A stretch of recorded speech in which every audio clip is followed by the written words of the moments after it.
નમસ્કાર, આપ જોઈ રહ્યા છો યુટીસી ન્યૂઝ। આવનારી લોકસભાની ચૂંટણી 2024 માટે ભારતીય જનતા પાર્ટીના સ્ટાર પ્રચારક અને દેશના વડાપ્રધાન નરેન્દ્ર મોદી રાત્રે 3 વાગ્યા સુધી બેઠકો કરી રહ્યા છે। દિવસ દરમિયાન ભારતના અલગ અલગ ક્ષેત્રોમાં જઈને અલગ અલગ વિકાસના કાર્યોના લોકાર્પણ અને ખાતમુહૂર્ત અને ત્યારબાદ જંગી સભાઓ અને રાત થતાની સાથે જ બેઠકોનો દોર શરૂ। કહેવાય છે કે ઘણા નામો જાહેર થઈ ગયા છે અને ઘણા નામોની જાહેરાત આજે મોડી રાત સુધી આવી શકે છે। નામોની જાહેરાતની વાત કરીએ તો ગાંધીનગરથી અમિત શાહ ચૂંટણી લડી શકે છે। ભોપાલથી મધ્યપ્રદેશના પૂર્વ મુખ્યપ્રધાન મામાને ટિકિટ આપી દેવામાં આવશે।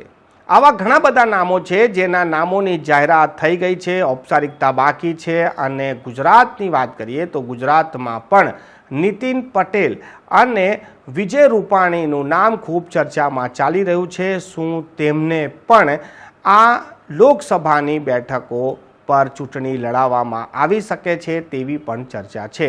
વડાપ્રધાનનું નામ વારાણસીથી ચાલી રહ્યું છે, તે વારાણસીથી ચૂંટણી લડશે તેવી પણ જાહેરાત થઈ શકે છે। આજે મોડી રાત્રે 160 જેટલા નામોની જાહેરાત ભારતીય જનતા પાર્ટી કરી શકે છે।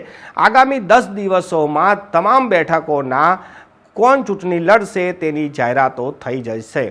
આ તમામ નામોને લઈને 3 દિવસનું મનોમંથન દિલ્હીમાં ચાલી રહ્યું છે। મોડી રાત સુધી નામો પર ચર્ચા થઈ રહી છે। ભારતીય જનતા પાર્ટી જેને આ વખતે 400 પારનો નારો આપી દીધો છે, એટલે ભારતીય જનતા પાર્ટીના ઉમેદવારો 370થી વધુ સીટો જીતશે અને એનડીએ 300+ જે સૂત્ર બહાર પાડવામાં આવ્યું છે તેને સાર્થક કરવા માટે ભારતીય જનતા પાર્ટી એક ઉમેદવાર જે વિનિંગ હોય, વધુ માર્જિનથી જીતે અને કોણ જીતી શકે છે તેના માટે બેઠકો કરી રહ્યું છે। આ જે નામોની જાહેરાત થઈ ગઈ છે તે નામોની ઔપચારિક જાહેરાત લિસ્ટ આવ્યા બાદ ખબર પડશે, પરંતુ સૂત્રોના જણાવ્યા પ્રમાણે વડાપ્રધાન નરેન્દ્ર મોદી વારાણસીથી ચૂંટણી લડશે, અમિત શાહ ગાંધીનગરથી ચૂંટણી લડશે અને મધ્યપ્રદેશના પૂર્વ સીએમ જે ભોપાલથી ચૂંટણી લડશે।